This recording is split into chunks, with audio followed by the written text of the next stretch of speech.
오늘 우리가 함께 봉독한 열왕기하 4장 1절 이하에 보면 귀한 말씀 가운데 기적의 사건이 등장합니다. 성경 속에 보면 많은 기적의 사건들이 있죠. 홍해 바다가 갈라지든지 아니면 죽은 자가 다시 살아나는 일도 있고 또 여러 가지 기적의 상황들이 우리가 성경 속에서 살펴볼 수 있습니다.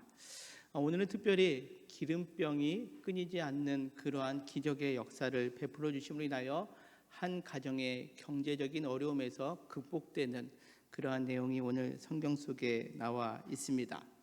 오늘 이 말씀을 통해서 우리 삶 속에 어렵고 힘든 순간이 있을 때 우리에게도 이 기적의 사건이 어떻게 이루어질 수 있는지 오늘 말씀 속에서 살펴보고 또 이 말씀이 우리에게 또 어떤 의미로 다가오는지 다시 한번 깊이 살펴볼 수 있는 오늘 이 예배의 자리가 되기를 소망합니다. 먼저 오늘 1절은 이렇게 시작합니다. 선지자의 제자들의 아내 중에 한 여인이 엘리사에게 부르짖어 이르되 당신의 종 나의 남편이 이미 죽었는데 당신의 종이 여호와를 경외하는 줄은 당신이 아시는 바니이다. 이제 빚준 사람이 와서 나의 두 아이를 데려가 그의 종을 삼고자 하나이다 라고 그렇게 오늘 성경은 시작합니다. 엘리사에게 한 여인이 찾아왔는데 오늘 성경에 보니까 그 여인은 엘리사의 제자였던 사람의 아내였음을 오늘 성경은 말씀합니다. 그 제자 중에 한 사람의 아내가 그 엘리사를 찾아왔는데 오늘 성경에 보니까 그 엘리사의 제자였던 사람이 죽게 되었음을 우리가 성경을 통해서 알 수 있죠. 근데 그 사람은 어떠한 사람이었느냐? 오늘 성경에 보면 당신의 종, 즉 엘리사의 제자이자 이 여인의 남편은 여호와를 경외하는 줄 당신 엘리사는 아십니다라고 그렇게 성경은 말씀합니다. 엘리사의 제자는 엘리사뿐만 아니라 그 아내가 보았을 때도 하나님을 경외하는 삶을 살았다라는 것을 오늘 성경은 우리에게 나타내고 있습니다. 그런데 문제가 있습니다. 오늘 1절에 보면 그 문제가 세 가지로 등장하고 있죠. 첫째는 그 하나님을 경외하던 그 엘리사의 제자, 즉 이 여인의 남편이 죽음을 맞이하게 됐다라는 거죠. 이미 죽은 겁니다. 과거에 이미 죽었다라는 거죠.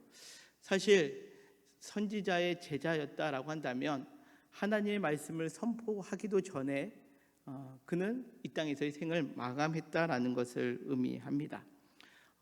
우리가 선지자라면 때로는 불의한 자들에게 말씀을 증거하다가 순교당하는 일이 있다 할지라도 그가 진짜 하나님 앞에 온전하게 쓰임받은 후에 생을 마감하면 좋겠지만 오늘 이 엘리사의 제자는 제자로서 그러니까 선지자로서의 사명을 감당해 보기도 전에 이미 세상을 마감했다라는 거죠. 자, 뿐만 아니라 두 번째로는 그러면 이 하나님을 경외했다가 뜻하지 않는 상황으로 죽음을 맞이했던 이 하나님을 경외했던 사람의 가정은 어떠했느냐? 경제적으로 매우 어려운 상황임을 오늘 성경은 말씀하고 있습니다. 그 경제적인 어려움 상황이 빚을 지게 되었다라고 그렇게 성경은 말씀하고 있죠.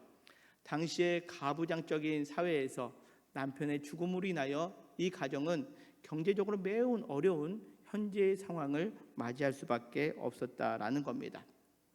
가정의 어려운 상황뿐만 아니라 오늘 성경에 보면 그 두 아들이 있는데 두 아들이 이제 종으로 끌려가야 될 상황까지 맞이하게 되었다라는 것을 오늘 성경은 우리에게 보여주고 있습니다. 여러분들, 왜 이 가정은 이러한 어려움을 당하고 있을까요? 그 제자가 잘못된 길을 걸어갔기에 죽음을 맞이한 것일까요? 아니면 지금 경제적으로 허덕이고 있는 이 여인은 남편을 잘못 만났기 때문에 이러한 고통 가운데 있는 것일까요? 아니면 그 두 아들은 이제 종으로 끌려갈 판국인데 부모를 잘못 만났기 때문에 그들은 지금 종으로 끌려가는 상황을 맞이하고 있는 것일까요? 사실 우리가 성경을 보면 고난에 여러 가지 이유가 있는 것을 우리는 알 수 있습니다. 고난에는 성경 속에서 첫 번째로 인과응보의 고난이 있다라고 그렇게 성경은 말씀합니다. 인과응보, 즉 그 원인이 그가 잘못했기 때문에, 뭔가 범죄했기 때문에 그에 따른 결과로서 고난이 오는 경우가 있다라는 거죠. 사실 우리가 대부분의 고난을 볼 때 이러한 시각으로 봅니다. 뭔가를 잘못했으니까 저런 고난이 있겠거니 생각합니다. 사실 이런 시각은 어디에 등장하냐면 욥의 친구들이 욥을 가리킬 때에 했던 말 가운데 그 이야기가 이 인과응보의 고난의 시각에서 말하는 경우들을 보게 됩니다. 네가 하나님 앞에 뭔가 잘못했으니까, 그러니까 너는 지금 이런 고난을 당하고 있는 거야 라고 말하고 있었다라는 거죠. 또 하나의 고난의 모습이 있다면 교육적인 고난이다라고 그렇게 이야기할 수 있습니다. 그 고난을 통해서 내가 뭔가 깨닫기 원하시는 것이 있기에 하나님께서 그 고난의 순간을 주셨다라는 거지요. 그러기에 시편 119편 67편에서도 보면 고난 당하기 전에는 내가 그릇 행하였더니 이제는 주의 말씀을 지킵니다 라는 말씀처럼, 고난 당하기 전에는 내가 잘못 가고 있는지도 몰랐다가 그 고난을 통해서 내가 잘못 가고 있었구나 라는 것을 깨닫게 하기 위해서 우리에게 고난의 순간이 있다라는 것이 성경에 기록되고 있는 고난의 이유 중에 하나입니다. 또 하나의 모습이 있다면 공동체의 고난이라고 그렇게 말할 수 있습니다. 나는 죄짓지 않았습니다. 나는 하나님을 잘 믿고 있는데 우리 공동체가, 내가 속하 있는 나라가 하나님 보시기에 범죄하였기에 나라가 망하는 슬픔을 겪게 될 때 그 고난은 나에게도 고스란히 임하게 되는 경우들이 있다는 거죠. 성경 속의 대표적인 인물이 예레미야입니다. 예레미야는 하나님을 경외하며 끝까지 그 민족을 위해서 기도했지만 그 이스라엘 민족이 하나님 보시기에 범죄함이 너무 컸기 때문에 그 나라는 멸망하였고 바벨론으로 포로로 끌려가는 상황들이 있지 않았습니까? 그 상황을 보면서 예레미야는 눈물로 기도했습니다.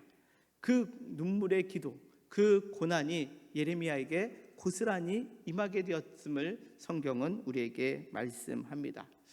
또 하나의 고난이 있다면 대속의 고난이다라고 그렇게 표현할 수 있습니다.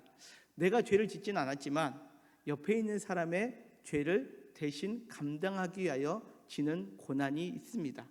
대표적인 것이 바로 우리 예수님께서 십자가를 지신 고난의 사건입니다. 예수님께서는 죄를 짓지 아니하셨음에도 불구하고 우리의 죄를 위하여 친히 그 죄를 담당하셨다라는 거죠. 이것이 이사야서 53장 5절과 6절에 나와 있는 말씀입니다.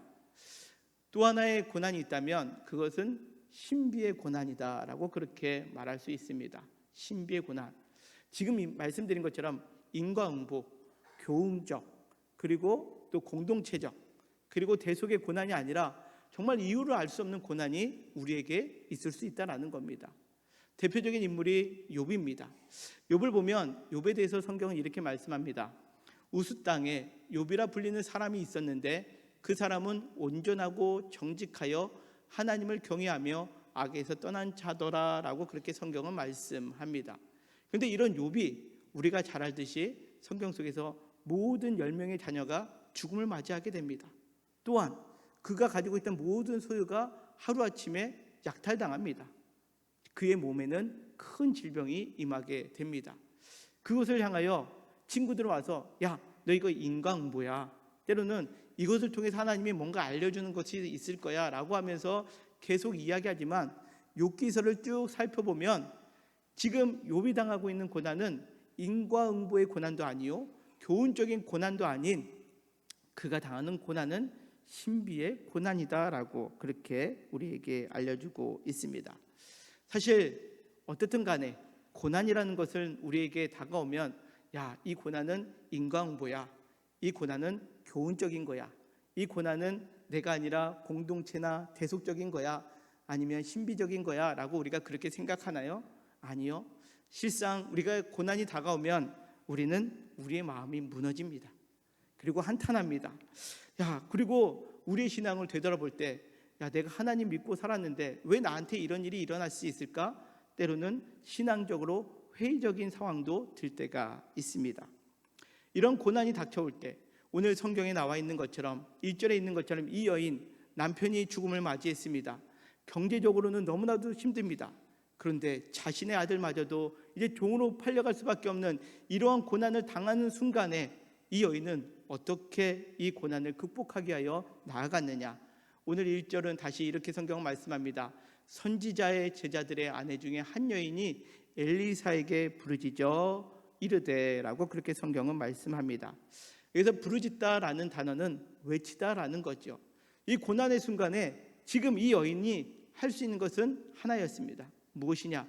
하나님의 사람에게 외치는 거였습니다. 구약의 당시에 하나님의 사람에게 외친다라는 것은 하나님께 외친다라는 의미가 있는데, 오늘 여기 성경에 부르짖다라는 이 단어는 외치다, 부르짖다라는 뜻과 더불어 대화하다라는 의미가 담겨 있습니다. 그러게 오늘 성경을 우리가 잘 살펴보면 2절은 이렇게 말씀합니다. 이 여인이 부르짖자 엘리사가 그에게 이르되 내가 너를 위하여 어떻게 하랴? 내 집에 무엇이 있는지 내게 말하라 라고 그렇게 말씀합니다. 그러자 그 여인이 이르되 계집종에는 기름 한 그릇 외에는 아무것도 없나이다 라고 그렇게 대답을 합니다. 자, 오늘 성경 가운데 이 고난당하는 여인은 하나님의 사람에게 부르짖습니다. 그럼 부르짖고 끝나는 것이 아니라 어떻습니까? 하나님의 사람의 말을 듣습니다. 그리고 그곳에 필요한 것들을 또 구합니다. 또 대답을 듣습니다. 이것이 부르짖음의 모습이다라는 것이죠. 우리가 기도하다가 고난을 당하는 순간에 많은 성도님들은 사실 기도합니다. 근데 기도하다가 우리가 놓치는 것이 무엇이냐? 우리는 부르짖고 끝난다라는 거죠. 우리가 부르짖으면 부르짖은 다음에 하나님께서 우리에게 무엇을 말씀하시는지 들어야 되고, 그 듣는 말씀에 다시금 또 우리의 마음을 드리고 또 하나님의 말씀을 듣고 또 오늘 성경에 있는 뒷부분에 있는 것처럼 그 말씀에 순종해야 되는데, 우리는 어떠합니까? 하나님 나에게 이렇게 어려움을 주십니까? 부르짖습니다. 해방되게 해주시고 고통에서 벗어나게 해주세요 라고 하고 나서 밖에 나가서는 세상의 방식, 세상의 생각, 내 생각으로 이 고난을 극복하려고 하는 모습들이 있다라는 거죠. 오늘 이 성경의 말씀을 바라보면서 우리가 이 고난의 순간에 하나님께 부르짖음을 잃어버리지 않고 하나님과 대화하며 하나님의 응답을 구하는 우리 영통교회 모든 성도님들 되시기를 주님의 이름으로 간절히 축원합니다. 이어지는 3절과 4절은 또 이렇게 말씀합니다. 이제 엘리사가 그 해법을 알려주는데, 이르되 너는 밖에 나가서 모든 이웃에게 그릇을 빌리되 조금 빌리지 말고 너는 내 두 아들과 함께 들어가서 문을 닫고 그 모든 그릇에 기름을 부어 차는 대로 옮겨 놓으라 하니라 라고 말씀합니다. 이제 엘리사가 하나의 방법을 알려주는데, 집에 기름 한 병밖에 없습니다 라고 말한 그 여인에 맞춰서 이웃에게 돌아다니면서 그릇을 빌릴 것을 명하고, 그 그릇을 빌려오면 두 아들과 함께 그 빈 그릇에 이제 그 기름을 딸 것을 명합니다.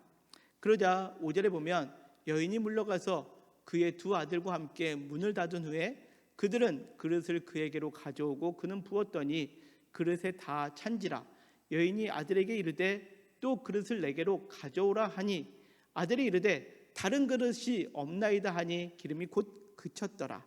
그리고 나서 그 여인이 하나님의 사람에게 나아가서 말하니 그가 이르되 너는 가서 기름을 팔아 빚을 갚고 남은 것으로 너와 내 두 아들이 생활하라 하였더라 라고 말씀합니다. 이 여인은 응답을 받고 그대로 순종했습니다. 순종해서 결과가 놀라운 기적으로 이루어졌습니다. 근데 이 기적을 가지고 야 이제 하나님께서 우리에게 복 주셨나 보다라고 하지 않고 또다시 그것을 어떻게 써야 되는지 하나님의 사람인 엘리사에게 가서 이제 이걸 어떻게 해야 됩니까? 라고 했을 때 그것을 팔아 빚을 갚고 또 남은 것으로 두 아들과 생활하라라고 하는 응답을 받게 됩니다. 이것이 우리가 인생 가운데 고난이 닥칠 때 그 어떤 고난이든 간에 인과응보든 교훈적이든 아니면 대속적이든 아니면 공동체든 아니면 알 수 없는 그 신비로운 고난 어떤 순간이다 할지라도 우리의 삶 속에 고난이 올 때 우리가 행해야 될 것 하나님께 부르짖어 기도하고 그 기도에 순종하고 그 순종을 끝까지 지켜나가는 것, 이것이 참된 고난의 탈피의 모습임을 오늘 성경은 우리에게 말씀합니다. 그에게 오늘 본문의 말씀을 통해서 우리가 생각하는 결론은 무엇입니까? 고난을 만날 때 우리는 부르짖어야 됩니다. 그리고 부르짖는 것으로 멈추는 것이 아니라 이제 주의 말씀에 철저하게 순종하는 것, 이것이 우리가 참된 믿음의 길을 걸어가는 것이다 라고 여길 수 있습니다. 근데 오늘 저는 이 말씀을 이제 설교를 준비하면서 말씀을 이제 묵상하다가 몇 가지 의문사항이 들었습니다. 두 가지 정도가 있었는데요. 첫째는 왜 엘리사는 이 여인에게 이웃에 가서 그릇을 빌려오라 했을까입니다. 사실 하나님께서 기적을 베풀어 주실 거면 우리가 아이들이 읽는 동화책에 나오는 황금알을 낳는 거위처럼 가만히 집에 모셔다 두고 하루에 하나씩 그 알이 떨어지듯이 한 병의 기름을 가지고 매일 한 병씩 쏟아내면 얼마나 좋겠습니까? 그죠? 그런데 오늘 이 엘리사는 이웃에게 가서 그릇을 빌려오는데 조금 빌리지 말고 많이 빌려오라 라고 그렇게 명하고 있다는 거죠. 오늘에야 그릇이 참 흔합니다. 그래서 우리가 누군가에게 그릇을 빌려달라고 하면 뭐라고 합니까? 아, 이거 그냥 갖다 써 라고 하면서 우리 집에서 쓰던 그릇도 남은 그냥 막 줍니다. 그렇지 않나요? 근데 사실 이 당시에 집에서 그릇이라는 것은요, 식구 수만큼만 있었습니다. 이 그릇을 빌려주면 그날 저녁에 우리 가족들이 먹을 것이 있을까요, 없을까요? 먹을 그릇이 없을 수 있습니다. 그릇이 당시에는 매우 귀한 것입니다. 그런데 그 그릇을 이 여인이 돌아다니면서 얻었는데 많은 그릇을 얻어왔다라는 것을 의미합니다. 무엇을 의미할까요? 그렇습니다. 이 남편이었던 선지자의 제자였던 이 사람의 일절의 특징이 무엇입니까? 하나님을 경외했던 사람입니다. 아내가 보았을 때도 우리 남편은 하나님을 경외하는 사람이었습니다. 그의 스승인 엘리사가 보았을 때도 하나님을 경외하는 사람이었습니다. 하나님을 경외했던 사람은 무엇이냐? 바로 평소에 하나님의 사람, 하나님을 경외하는 사람, 선지자의 제자답게 그는 삶을 살아왔음을 오늘 성경 우리에게 나타내고 있다는 거죠. 그 이웃들에게 이 선지자의 제자는 하나님을 경외하는 사람이라고 일컬음을 받았다라는 거죠. 우리가 이 땅에서 삶을 살아가면서 하나님을 경외한다라는 표현을 우리는 어떻게 생각합니까? 예배를 잘 드리고 기도 생활 열심히 하고 그리고 우리가 거룩하게 또 우리가 예배 시간 아니면 봉사 시간에 늘 잘 참여하면 저 사람은 참 하나님을 경외한다라고 여길 수 있습니다. 그런데 오늘 성경에서 나오는 하나님의 경외함은 내가 하나님 앞에 나아가는 그 경외함을 통해서 내 스승인 엘리사나 내 아내는 이 여인이나 또 내 주변에 있는 사람들이 그 경외함을 알았기에 그가 그릇을 빌리려 할 때 그 가정이라면 그릇을 빌려줄 수 있는 그러한 상황을 이어졌다라는 거죠. 그러기에 기적은 하나님을 경외하는 삶에서부터 준비되어 가고 있었다라는 겁니다. 이 여인의 삶이 어떻다고요?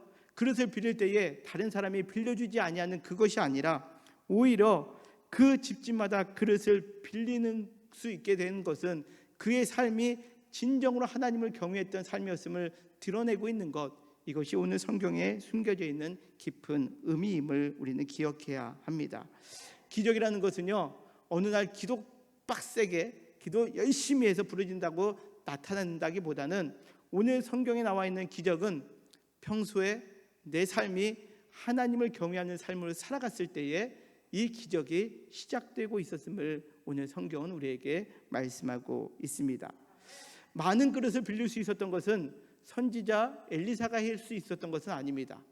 많은 그릇을 빌릴 수 있었던 것은 그들이 얼만큼 하나님을 경외하는 삶을 살았느냐에 따라 있었다라는 거죠. 그러기에 오늘 성경은 말씀합니다. 하나님을 경외한다라는 것은 바로 우리의 삶이 하나님과 이웃과의 관계 속에 온전히 드러날 때 이것이 하나님의 경외함이다라는 것을 의미합니다.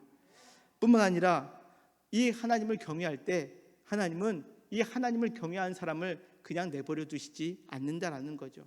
비록 그가 알 수 없는 고난 속에 있다 할지라도 하나님을 경외하는 그것을 놓지 않고 삶을 살아갔던 이 선지자의 제자는 그의 죽음 이후에도 하나님은 그 경외하심을 따라 그 이웃들에게 그릇을 빌려오게 하고 그 그릇에 따라 그 기름을 채워주시는 놀라운 기적을 하나님은 베풀어 주셨다라는 사실입니다.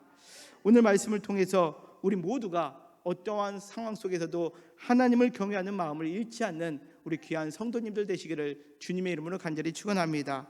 하나님을 경외하는 삶을 살아갈 때에 훗날 어떠한 고난 속에 있다 할지라도 하나님의 기적의 은혜가 우리의 삶 속에 항상 있었음을 기억하며 내가 어떠한 순간 속에서도 이 하나님의 경외함을 잃어버리지 않고 하나님과 내 가까이 있는 내 가족과 내 주변에 있는 사람들에게 하나님의 경외하는 그 모습을 잃어버리지 않도록 오늘 하루하루를 우리가 기적 속에 살아가는 저와 우리 모두가 되시기를 주님의 이름으로 간절히 축원합니다.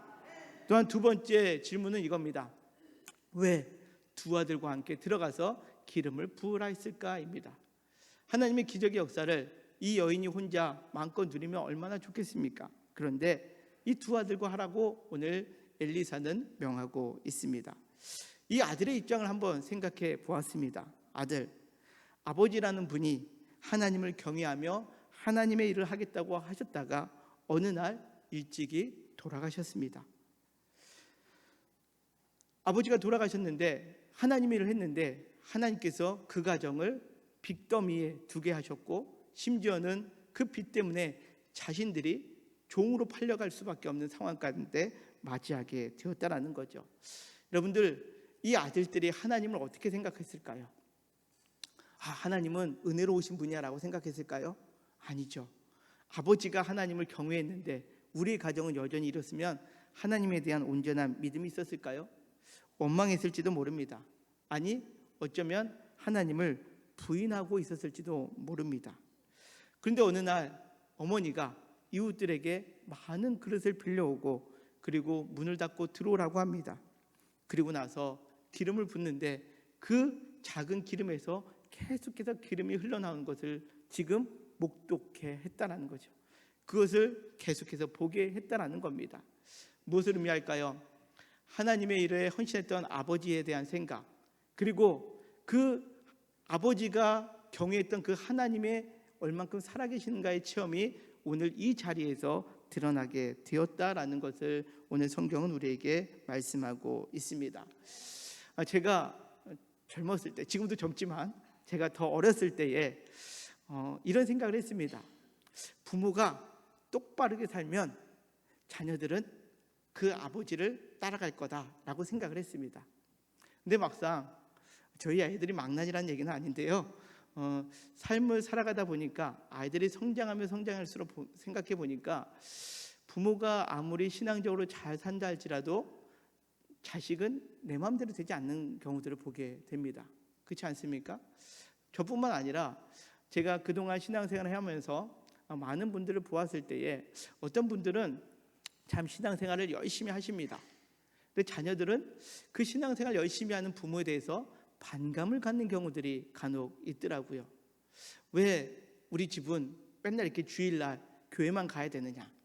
또 어떤 이들은 왜 우리 엄마 아빠는 저렇게 교회에 목숨을 걸어서 왜 맨날 저렇게 사람들 그 입에 오르락 내리락 하느냐? 이거에 대해서 매우 부정적인 시각을 가질 때가 있는 것을 보게 됩니다. 그럴 때마다 여러분들은 어떤 생각을 합니까? 내가 혹 잘못하고 있는 거 아니야? 너무 과하게 믿는 거 아니야? 아니면 내가 잘못 살아서 우리 자녀들에게 잘못된 거 보여주고 있는 거 아니야? 라는 아마 많은 생각을 하고 있을 것이라고 생각됩니다. 오늘 성경 속에 이 하나님을 경외하다가 하나님의 일도 제대로 하지 못했던 이 선지자의 제자의 죽음, 그리고 그들의 궁핍함, 또한 아들이 종으로 팔려가 나가는 그 상황을 겪게 될 때 아마 우리 자녀들이 우리 부모를 볼 때 겪었던 그 마음, 아마 그 마음이 이 자녀들에게도 고스란히 남아있지 않을까라는 생각이 들었습니다. 근데 오늘 5절과 6절은 어떻습니까? 그 하나님을 경외하던 그 아버지의 삶을 통해서 그 주변 사람들에게 수많은 그릇을 얻어올 수 있었습니다. 그리고 그 아버지가 경외했던 하나님으로부터 시작되어서 그 작은 기름병에서 계속 넘쳐나는 그 기름을 그 자녀들은 보게 되었다라는 거죠. 그러기에 이들은 이 사건을 통해서 하나님의 경외하고 하나님께 헌신한다라는 것을 다시 한번 생각할 수 있는 시간이 되었다라는 거죠. 뿐만 아니라 그 아버지가 경외했던 하나님은 어떠한 하나님이냐?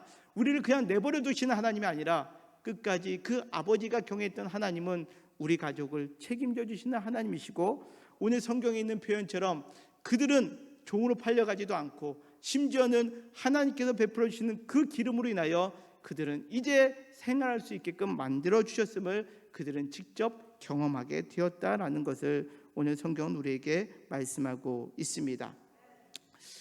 오늘 말씀을 보면서 우리의 신앙의 모습을 한번 되짚어 보았으면 좋겠습니다. 고난의 순간을 맞이할 때가 있습니다. 고난의 순간을 맞이할 때 우리는 기도합니다. 기도할 때 여러분들 하나님께 정말로 간절하게 기도하시고 하나님의 뜻을 응답을 받으시고 또 그 응답에 철저하게 순종할 수 있는 그러한 믿음을 갖는 우리 영통교회 성도님들 되시기를 간절히 소망합니다. 그런데 때때로 우리 앞이 막막합니다. 정말로 감당할 수 없는 고난이 다가올 때에 하나님을 경외한다는 것이 때로는 잘못된 길 같은 느낌, 허송세월 보낸 것 같은 느낌이 들 때도 있습니다. 그러나 오늘 성경은 말씀합니다. 그 선지자의 제자가 하나님을 경외했던 것을 하나님께서는 결코 그냥 내버려 두시지 아니하였다라는 거죠. 비록 그는 알지 못하는 이유로 죽음을 맞이했습니다. 경제적인 어려움이 있습니다. 자녀들은 종으로 팔려갑니다. 그러나 하나님을 경외했던 그 삶은 하나님께서 그 삶을 통해서 자식들이 종으로 팔려가는 것을 막아주시고 그의 가정은 온전하게 회복될 수 있었음을 오늘 성경은 우리에게 말씀하고 있습니다. 바라옵기는 우리 이웃들에게 내 신앙의 모습을 다시 한번 점검해 볼 때에 하나님, 내가 하나님을 경외하는 모습은 내 이웃들에게 어떻게 비춰지는지 내 모습을 다시 한번 되돌아볼 수 있는 오늘 이 예배의 자리가 되기를 소망합니다. 내가 하나님을 경외했지만 나는 오늘 이 선지자의 아내처럼 많은 사람들에게 감당할 수 없는 그릇을 빌릴 수 있는 그러한 삶을 살아왔는지, 그렇다고 오늘 당장 가서 그릇 빌리라는 얘기는 아닙니다. 여러분들의 삶을 한번 점검해 보십시오. 내가 오늘 이 여인처럼 그릇을 빌릴 때 얼마나 많은 그릇을 빌릴 수 있는지, 그 그릇이 기적의 분량 아니겠습니까? 또한 우리 자녀들이 때로는 우리의 신앙의 모습을 보면서 낙심될 때, 낙담될 때, 부정적일 때, 그러나 그것을 우리의 힘으로 감당하는 것이 아니라 하나님, 오늘 이 두 아들이 하나님의 기적을 목도했던 것처럼, 그리고 그 하나님의 기름으로 인하여 그가 살아갈 수 있음을 깨닫게 되는 것처럼 우리 자녀들도 우리가 온전히 경외함을 통해서 그 경외함 속에서 우리 자녀들이 주님께로 돌아올 수 있도록, 그리고 주님께 온전히 속한 바 되어서 삶을 살아갈 수 있도록 오늘 이 예배 자리를 통하여 뜨겁게 기도하는 우리 영통교회 모든 성도님들 되시기를 주님의 이름으로 간절히 축원합니다.